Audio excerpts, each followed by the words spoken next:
Oi, gente. Boa tarde.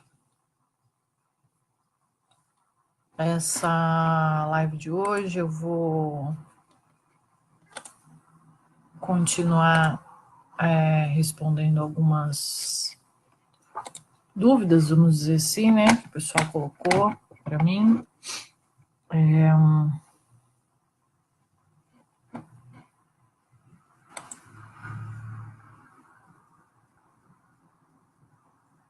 Só um minuto.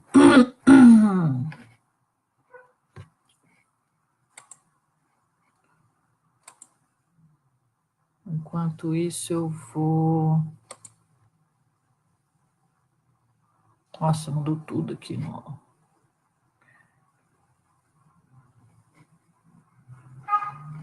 Essa é a nossa 37ª live.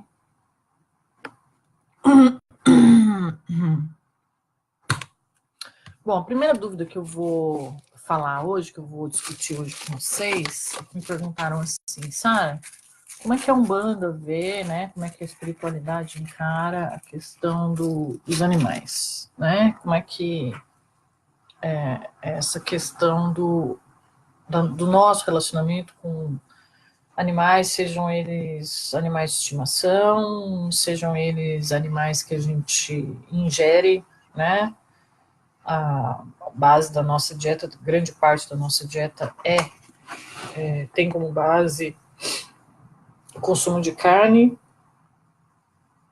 Então é o seguinte, primeiro, a Umbanda, ela não tem, até onde eu sei, tá?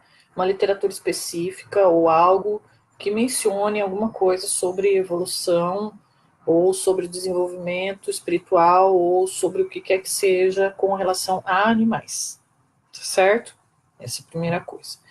Então, basicamente, o que o umbandista tem, o que o espiritualista tem de referência, na verdade, são livros e estudos, desculpa, de cunho kardecista, né? Espiritualista kardecista, a grande maioria deles, tá? Eu sugiro, se vocês encontrarem num sebo aí, em qualquer lugar, um livrinho chamado A Segunda Morte. É um livrinho muito interessante, porque ele vai contando como que uma consciência regride até o estado em que não tem salvação mais, né? Até o estado em que aquela consciência digamos assim, é obrigada a retornar para a fonte, porque realmente não deu ruim, né? Como o pessoal fala por aí, deu ruim. Mas para nós, para o espiritualista, eu entendo assim, tá? Primeiro a gente precisa compreender que nós costumamos julgar não só as outras pessoas, mas qualquer outra espécie, qualquer outra... se a gente tivesse, por exemplo, contato com vidas ou consciências de outros planetas, enfim, o que quer que seja, a nossa tendência é sempre julgar o outro por aquilo que a gente é, né? Então, eu julgo que o animal é irracional porque ele não é capaz de pensar, de raciocinar da maneira como eu penso e raciocino. Só que isso é uma verdade que vale só para mim, só para eu que sou humana, né? Para você que é humano, vale. Mas, dentro dessa escala de consciência, nós temos, cara, inúmeros graus e degraus. Inúmeros graus e degraus, né? É bem capaz, por exemplo, que existam grupos aí no universo, seres de uma consciência, assim, muitíssimo acima da nossa, capazes, assim, de raciocínios tão elevados que eles também nos julgam seres completamente irracionais, entendeu? Por exemplo, não deve fazer o mínimo sentido para um ser altamente evoluído, a gente sabe que não faz, o mínimo sentido para um ser altamente evoluído que a gente mate por esporte. Então, na avaliação dele, nós somos irracionais. A gente não pensa, né? Não faz sentido, na visão de um ser extremamente evoluído, com uma capacidade de raciocínio lá em cima, que a gente diferencie ou que a gente maltrate o outro porque o outro é mais fraco, ou porque o outro tem uma cor da pele diferente da minha, ou o que quer que seja. Então, para eles, nós somos irracionais. Da mesma maneira, para mim, eu que tenho capacidade de decorar uma tabuada, por exemplo, né? Eu acredito que o cachorro é um ser irracional, que o gato é um ser irracional. Não é bem assim. Cada ser vivente tem um nível de consciência compatível com aquele grau de evolução onde ele está. Nós temos inúmeros guias que se apresentam acompanhados, sim, de seres que, no nosso entender, são inferiores. Gatos, cachorros, panteras, onças, leões, cobras, às vezes aranhas. Então, assim, para nós, são seres que não raciocinam da mesma forma que nós raciocinamos. Mas nem por isso são seres que não sentem, ou que não têm um grau de consciência. É o que o hinduísmo chama de ser senciente. Nesse nível, a consciência, né, tem aquela frasezinha que diz que a consciência, a alma, né, ela dorme no mineral, ela sonha no animal e ela desperta no humano. Eu diria que não é bem por aí. Eu diria que a nossa alma nem despertou ainda na gente. Nem despertou ainda. Eu acho que a gente precisaria estar um grau, pelo menos um grau acima para estar realmente desperto. Nós ainda estamos sonâmbulos, tá? Então, um ser senciente é esse ser que responde basicamente aos instintos de sobrevivência da sua espécie. Né? Então, para o cachorro, por exemplo, não existe lugar para ele namorar a cadelinha. Ele não vai procurar um quarto, um motel, o que quer que seja. Ele responde simplesmente àquela vontade que lhe dá e faz o que tem que fazer no meio da rua, se precisar. Né?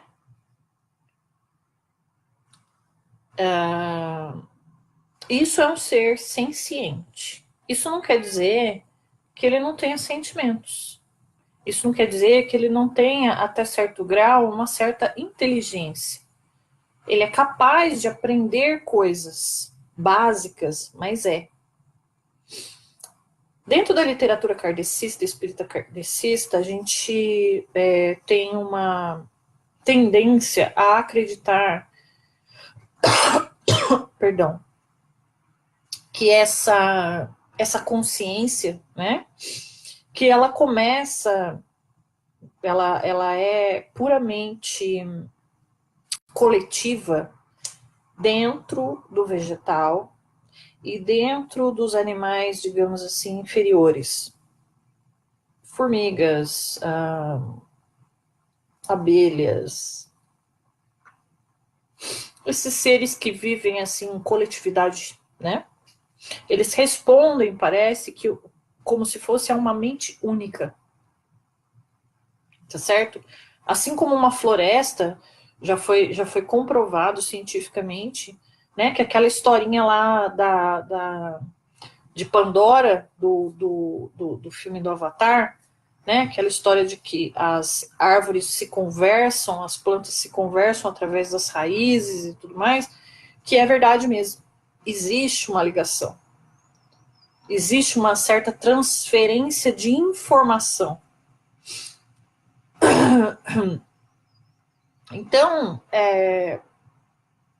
dentro do espiritismo kardecista, acredita-se que a alma coletiva, em um dado momento de evolução dela, ela se individualiza, tá? E se torna uma alma, uma consciência individualizada.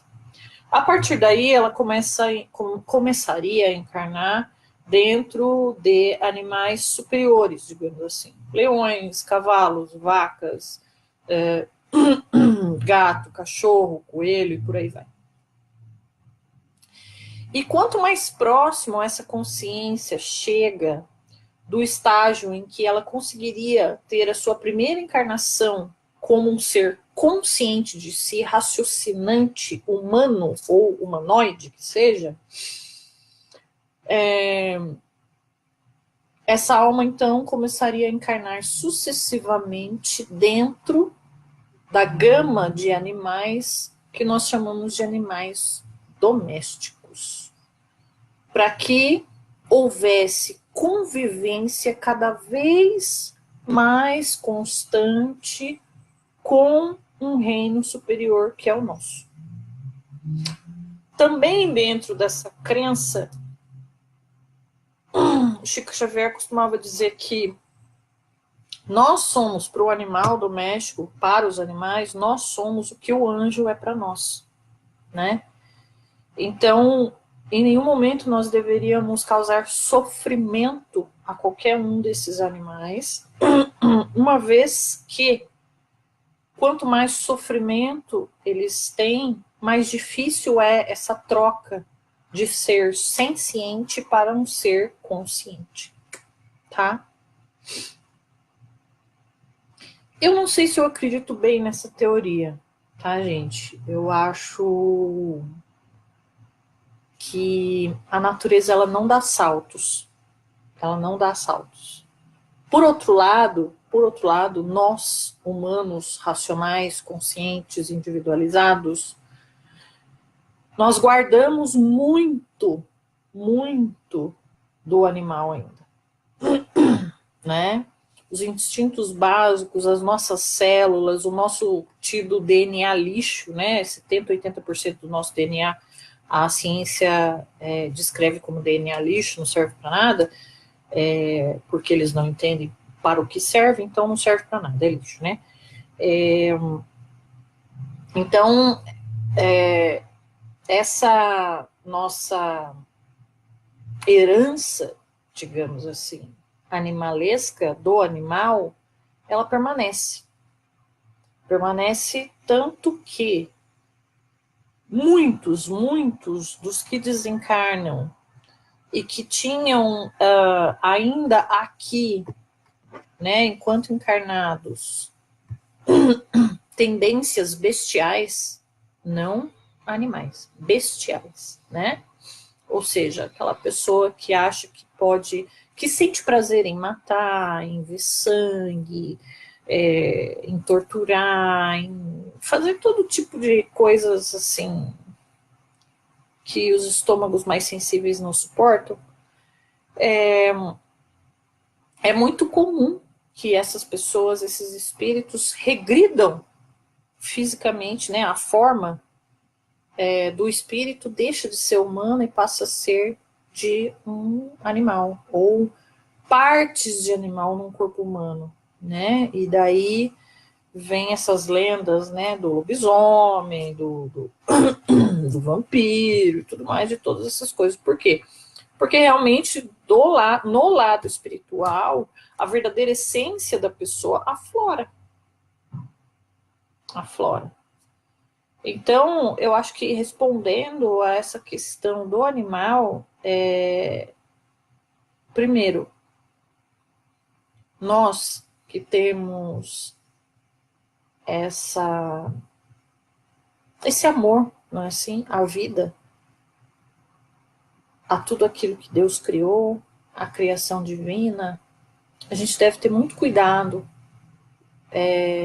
com a maneira como nós tratamos qualquer tipo de animal. Qualquer tipo de animal. É muito difícil ainda para mim, hoje em dia, deixar completamente uma dieta baseada em carne. Não que eu ache errado comer carne, não é por aí. Eu acho que tudo tem um propósito. Mas para mim é muito errado a maneira como o animal é abatido, né? Quando há sofrimento, quando há tortura até certo ponto, né?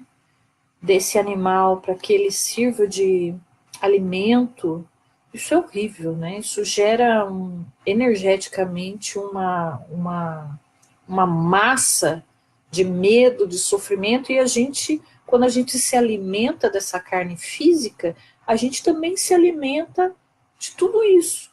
Etericamente falando, energeticamente falando, a gente se alimenta do medo, da tortura, da dor, do desconforto, de tudo isso, né? Sem falar, é claro, na grande quantidade de químicos, né? Injetados para que o animal engorde mais rápido, para que o animal cresça mais rápido, para que ele chegue à puberdade mais rápido, enfim, uma série de coisas, uma série de porcarias. Então, o fato, por exemplo, de que o judeu come somente o produto kosher, né? É justamente por causa disso. A base é essa, entendeu? O carneiro, o boi, a vaca,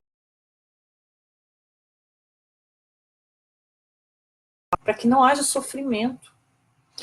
Também vou citar de novo o filminho do Avatar, não sei se vocês lembram, mas um dos ritos de passagem é aprender a caçar de forma consciente, de forma respeitosa, né?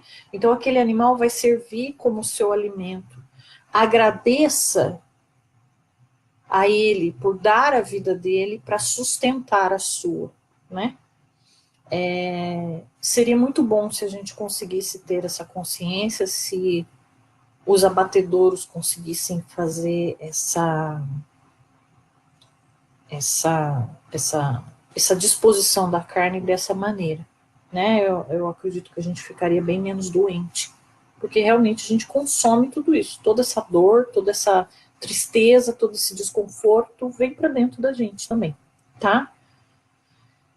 Então é isso, eu acho que se nós somos pessoas espiritualizadas, se a gente crê que a vida está em tudo, né, do mineral ao anjo, enfim, então nós devemos ter respeito, amor, carinho, condescendência, irmandade, empatia com todos eles, principalmente com esses que já têm uma individualidade, né? Já têm uma individualidade.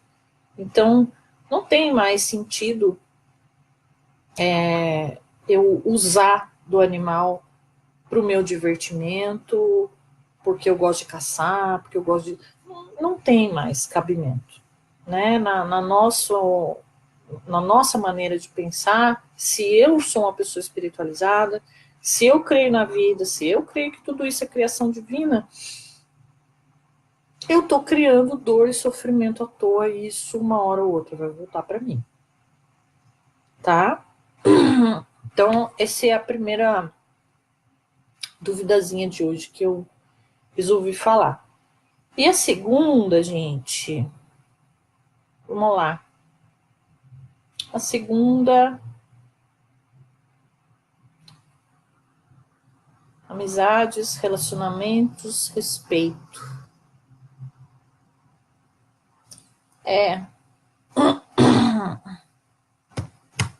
Tem uma carta do mestre Seiman.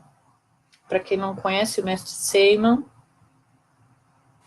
foi o mentor do mestre Rubens Saraceni, foi o mentor responsável por trazer ao plano material as magias divinas que o mestre Rubens também lecionou e formou uma série de magos que hoje continuam aí lecionando e formando outros e tudo mais. E o mestre Seiman, ele deixou uma carta, né, uma psicografia, uma carta, dizendo que o único dogma existente dentro da magia divina e dentro da Umbanda era que irmão de fé não deveria falar de irmão de fé. Né? Se você tem um problema com alguém dentro da sua corrente mediúnica,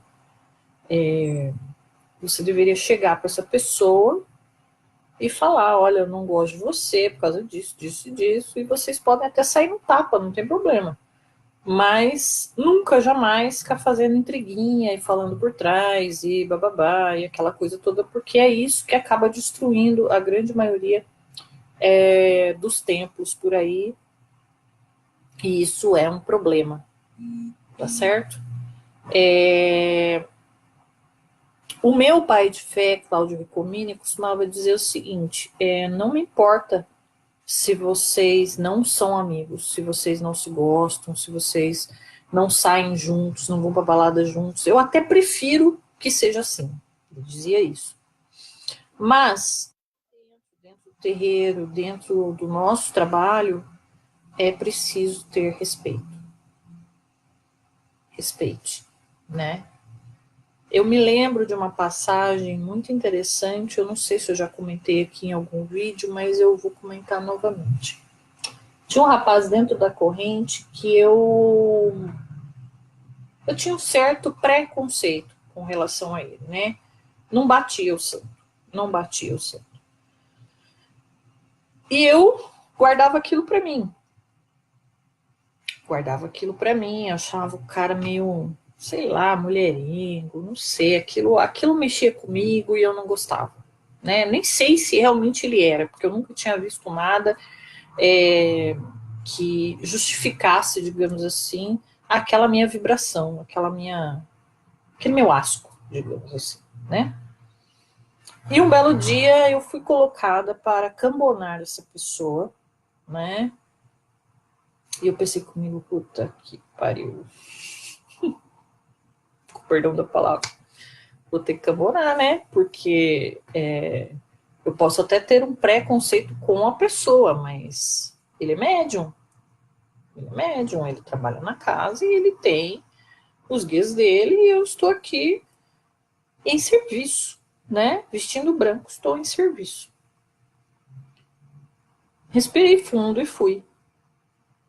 E eu tive a grata surpresa de ter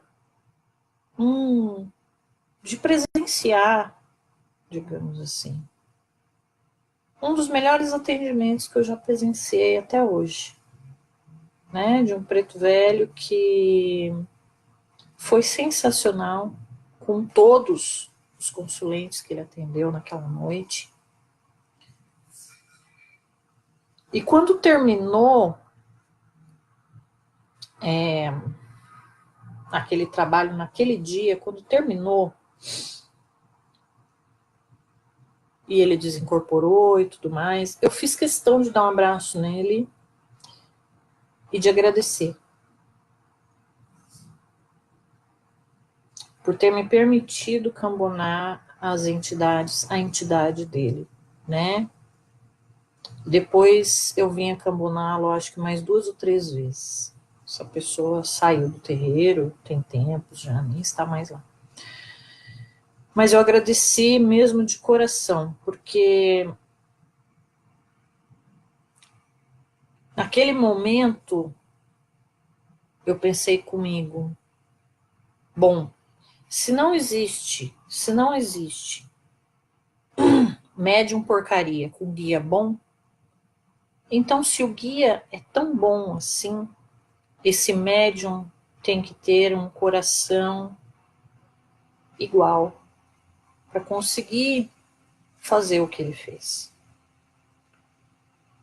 Esse rapaz, ele não pode ser a pessoa que eu achava que ele era, né? Ele não pode ter todos os defeitos que eu, na minha ignorância, atribuía a ele, e ter um preto velho com essa capacidade do lado dele. Se fosse ainda o guia de esquerda, que a gente sabe que passa por cima, né, dos nossos defeitos, que consegue apagar muita coisa nossa e às vezes potencializa, enfim. Eu talvez não ficasse tão abismada, mas um preto velho, gente.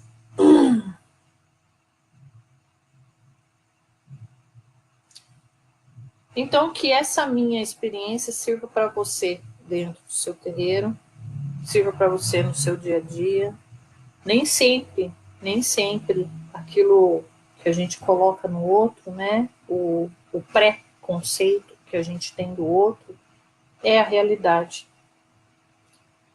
Além disso, nem sempre o fato de que a pessoa chega no terreiro, não cumprimenta. Eu, por exemplo, sou daquelas, né? Eu chegava no terreiro e não cumprimentava quase ninguém. Porque eu já estava em alfa, já. Eu não estava mais ali. Eu estava em outra vibração. Não estava pro papo mais, né? Pense bem. Pense bem antes de julgar. Sempre. Sempre.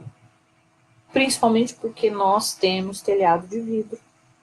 Todos nós temos telhado de vidro. Então, atirar pedrinhas é perigoso. Elas podem muito bem voltar para o seu telhadinho, tá? Podem voltar para o seu telhadinho. As amizades, dentro do terreiro, fora dele, onde quer que seja. Eu encaro uma tenda de fé, um terreiro, como uma empresa. Eu encaro como uma empresa, né? Então eu tento gerenciar o meu terreiro da maneira como eu gerenciaria um negócio. Tudo bem que enquanto um negócio você visa lucro, aqui dentro a intenção é outra, né? No caso do terreiro da Casa da Vó Benedita, a intenção é despertar de consciência. Então esse é o meu foco, esse é o meu objetivo. Tudo que eu trabalho, tudo que eu dou de cursos, todas as palestras que eu faço, são com esse intuito de formar pessoas que sejam livres pensadoras, pessoas que consigam avaliar e consigam discernir o certo do errado, sempre, a todo momento. Então,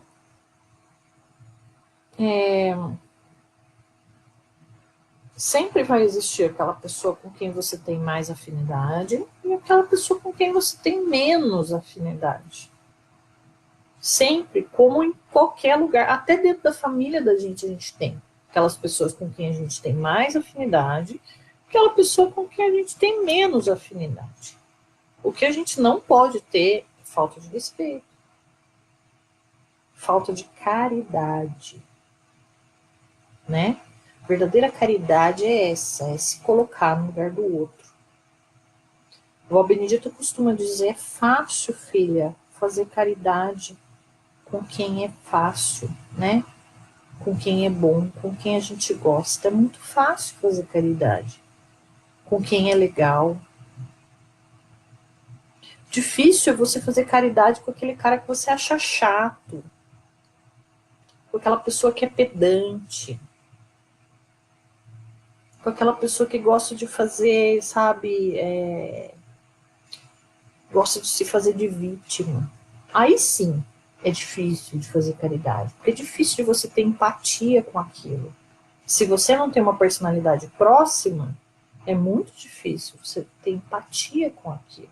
Se você não tem empatia, você não consegue exercer caridade de verdade, né? Se colocar no lugar do outro, sempre. Não é só dentro do terreiro, não é somente dentro da sua casa de fé. É em todo lugar. É no ônibus, é no metrô, é no teatro, é no cinema, é no shopping, é no estacionamento. Quer ver uma coisa clara, simples?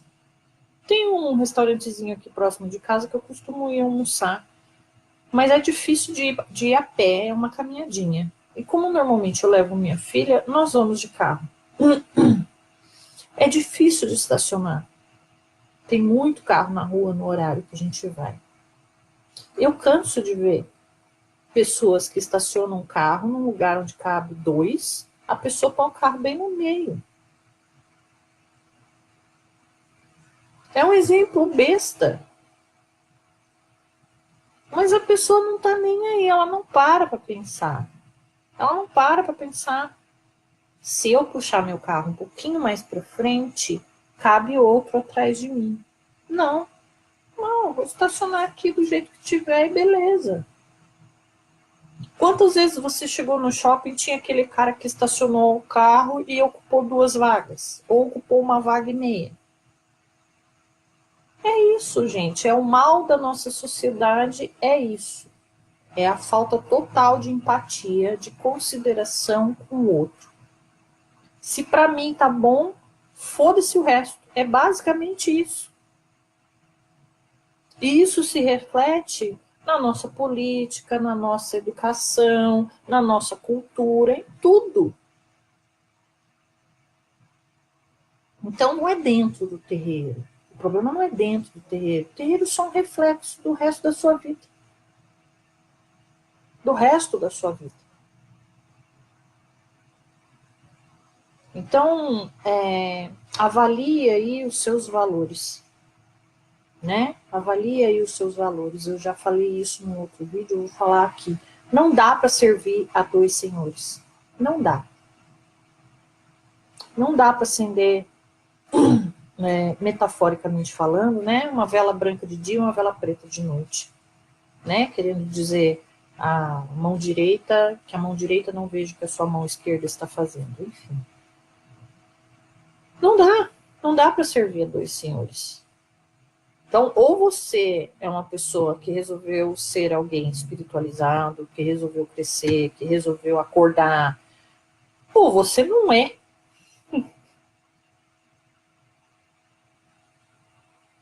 Se você é essa pessoa que está se espiritualizando, que está estudando, que resolveu acordar, que resolveu isso, que resolveu aquilo, você tem que começar a fazer esse tipo de mudança na sua vida. Você tem que aumentar a sua empatia, você tem que começar a pensar nos outros, você tem que começar a considerar o seu animal de estimação como alguém dentro da sua casa, como parte da sua família espiritual. Você tem que começar a ter consciência de que o animal que você come é morto de forma trágica. Você tem que começar a ter consciência de tudo isso. É por isso que acordar, é por isso que estudar a espiritualidade, é por isso que se tornar uma pessoa autoconsciente, responsável por você, é tão difícil. Porque não é uma questão de você ir para dentro do terreiro, receber o seu guia, atender meia dúzia, 10 pessoas e ir embora, uma vez por semana. Isso é simples, é fácil. Basta que você tenha nascido com mediunidade de incorporação. Pronto, acabou. Difícil é você fazer todas essas mudanças pequenininhas na sua vida.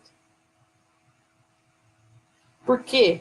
Porque vai ter um monte de gente que vai olhar torto para você. A começar dentro da sua família, dentro do seu círculo de amizades. Um monte de gente. Como assim? Você não toma mais 10 litros de chopp no final de semana? Você só toma 2? Nossa, você não é mais a mesma pessoa, hein? Não sou a mesma pessoa. Graças a Deus, a gente muda, evolui, cresce, melhora. Graças a Deus. Né? Então, eu acho que eu já falei demais. 35 minutos. As 2 perguntinhas que eu queria responder hoje eram essas, tá? Primeiro, a Umbanda não tem, até onde eu sei, uma literatura específica sobre animais e espiritualidade, mas dentro da nossa crença de que a vida provém de Deus, a gente deve respeitar todas as formas de vida, não só as formas conscientes, racionais como a nossa, né? E segundo, essa dicotomia, né, de amizade, responsabilidade, respeito dentro do terreiro, não é uma questão de dentro do terreiro, é uma questão de vida, é uma questão de mudança íntima, é uma questão de reforma sua, é uma questão de autoavaliação, de empatia e de exercer a sua caridade 24 horas por dia. Às vezes, exercer a caridade é ser cego para os defeitos do outro. Às vezes é simplesmente deixar passar. Tá bom? Pensa nisso. Semana que vem eu vou ver se eu tenho mais dúvidas e eu faço mais um. tá bom, gente? Agora, por hoje, eu vou terminar por aqui. Quem quiser deixar mais sugestões, pode deixar. Eu ainda vou atender hoje. Vou deixar aqui para vocês um convite. Eu vou abrir novos horários. Aqui na página do IBA já tem os novos horários da TRE. Se você tem interesse em fazer TRE comigo, por favor, deixa um recadinho aí na página do IBA. A gente entra em contato, tá bom?